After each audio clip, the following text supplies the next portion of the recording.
Plánujete kúpu firemného auta alebo už firemné auto vlastníte? Od 1.1. budúceho roka sa zásadne menia podmienky odpočtu DPH pri osobných automobiloch. A moje meno je Marcel Muráni a dneska si s mojím hosťom, s Petrom Draveckým, povieme viac o týchto podmienkach a ako ovplyvňa vaše podnikanie. Ahoj Peter, a na úvod taká otázka, úplne, že začneme od konca, že podľa teba oplatí sa kúpiť firemné auto ešte v tomto roku? Ahoj Marcel, ďakujem za pozvanie. Oplatí sa. V dôsledku konsolidácie verejných financií boli prijaté pravidlá, ktoré vlastne od 1.1.2026 neumožnia odpočet DPH pri obstaraní motorového vozidla vo výške 50%. Dobre. Poďme si, ešte doplním, že cieľom tohto podcastu je vás oboznámiť s novelou zákona o DPH, ktorá upravuje to, že budeme poznať buď 100% alebo 50% odpočet DPH-čky na vstupe a cieľom nie je vám do detailov proste povedať všetky kombinácie, všetky možnosti, ale naozaj takú nejako vás zorientovať v tej problematike a zároveň sa povedať, že táto problematika má viacero otázok, na ktoré my ešte neodpovedne nevieme. A niektoré otázky tu zaznejú, lebo je to naozaj veľmi čerstvý materiál, niektoré veci nie sú úplne že domyslené a musíme ešte počkať na nejaké usmernenie z finančného riaditeľstva. Dá sa s tým iba súhlasiť, je tam viacero takýchto otvorených tém a oblastí. Ja by som povedal, že prvé 3 odstavce tej novely, ktorá hovorí o tom, že za akých podmienok sa získava len 50% odpočet DPH-čky. A v princípe jedná sa to pri kúpe investičného majetku, ktorým sa rozumie motorové vozidlo kategórie M1, L1E alebo L3E, čo je vlastne osobný automobil a tam sú tuším, že aj elektrické kolobežky. A zároveň toto neovplyvňuje ostatné kategórie vozidiel. To znamená, že neovplyvňuje to nákladné motorové vozidlá. A v princípe je tu definované, ak daňový subjekt obstará motorové vozidlo alebo si ho prenajme cez nejaký nájom alebo cez nejakú nájomnú zmluvu a toto vozidlo zároveň použije aj na iné ako podnikateľské účely, tak má nárok len na 50% odpočtu DPH. A zároveň v odstavci 3 je aj napísané, že všetky tovary a služby, ktoré súvisia s takýmto vozidlom, ktoré sa používa aj na iné ako podnikateľské účely, tak aj tieto pri obstaraní týchto tovarov a služieb je nárok len na 50% vrátenia DPH-čky. Potom tam máme podmienky, za ktorých môže daňový subjekt si nárokovať 100% DPH. Áno, máme aj pravidlá, ktoré umožňujú odpočet plný z DPH. A to v prípade, ak platiteľ motorové vozidlo používa výlučne na podnikanie. Podnikaním rozumieme krátkodobý nájom alebo iný krátkodobý nájom motorového vozidla, dopravu osôb a ich batožiny, podnikanie v súvislosti s prevádzkovaním autoškoly, ak osobné motorové vozidlo je výcvikovým vozidlom, v prípade použitia motorových vozidiel ako predvádzacie, testovacie autá alebo náhradné motorové vozidlá v prípade opravy motorových vozidiel. A samozrejme podmienka sa dá splniť aj v prípade vyhlásenia, že auto bude používané výlučne na podnikateľské účely. Presne vlastne, že to je tá možnosť, že na úvod sme hovorili vlastne za akých podmienok, že získa firma 50% odpočet DPH. A motivácia daňového úradu je taká logická, že chce sťažiť možnosť firmám nárokovať si 100% DPH-čky a preto zavedli takú byrokratickú povinnosť mať elektronickú evidenciu, nejaké záznamy o jazdách motorových vozidiel, kde máme viacero otázok, ktoré nevieme úplne zodpovedať. A ja by som najprv možno povedal, že aká evidencia to má byť. A v princípe táto evidencia sa má viesť za každé motorové vozidlo zvlášť. A tá evidencia musí obsahovať VIN číslo osobného auta, ŠPZ auta, stav kilometrov na začatí evidencie týchto záznamov, stav kilometrov na konci každého zdaňovacieho obdobia a stav kilometrov na konci vedenia týchto záznamov. A každý záznam musí mať 6 takých svojich nejakých informácií, a to je poradové číslo jazdy, dátum a čas začiatku a konca jazdy, miesto začiatku a konca jazdy, meno a priezvisko toho, kto šoferuje, počet najazdených kilometrov za každú jazdu. A ešte jedno som zabudol. Poradové číslo, meno, priezvisko, dátum a čas, účel, miesto začiatku a počet najazdených kilometrov. V podstate tieto detaily. A teraz je to taká otázka, že má sa to viesť v elektronickej podobe. A ty si auditor. Ja viem, že v zákone účtovníctva je podmienka, že účtovné záznamy musia mať nejaký prvok neporušiteľnosti.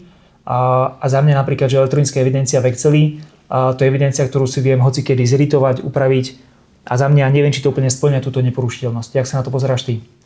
Súhlasím s tebou. Elektronický záznam má nejaké svoje náležitosti a nejaké pravidlá na zachovanie, zaevidovanie, kedy vznikol nemožnosť zmeny.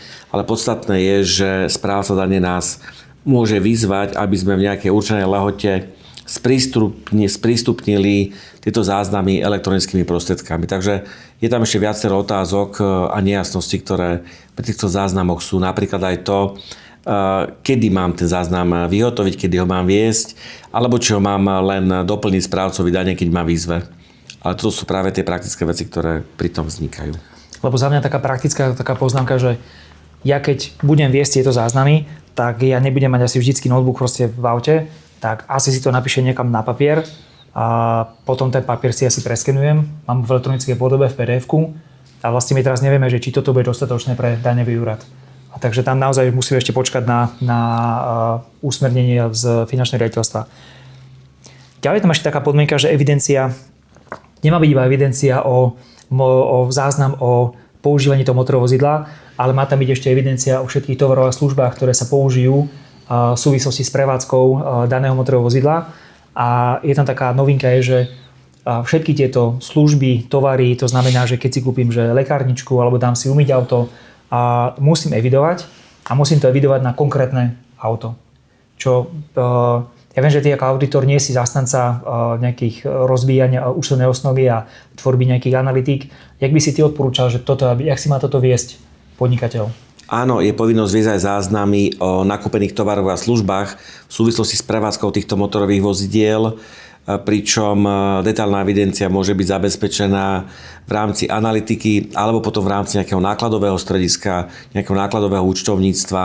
A podstatné je, aby to bolo jednoducho evidované podľa jednotlivých motorových vozidiel, v prípade ktorých sa uplatňuje plné uplatnenie odpočítania DPH. Ono v podstate tieto evidencie treba archivovať 10 rokov. To znamená, že keď nás daňový úrad vyzve, tak musíme byť pripravení, že aj keď sa spýta o 9 rokov dozadu, že aby sme to predložili, tak musí to daňový subjekt mať v dispozícii. Ja tomu rozumiem, že vlastne daňový úrad má takú motiváciu, že chce naozaj sledovať, že či náhodou keď si to pozrie v člení na konkrétne auto, že či náhodou na konkrétne auto sa každé 2 mesiace nekúpila lekárnička, alebo že 5 krát do týždňa není proste v umývárke, len naozaj také, že treba nájsť spôsob, ako to archivovať tých 10 rokov. Aby sme to vždy mali v tejto analytike alebo v tomto člení vlastne dispozícii, nech to vieme vlastne predložiť daňovému úradu.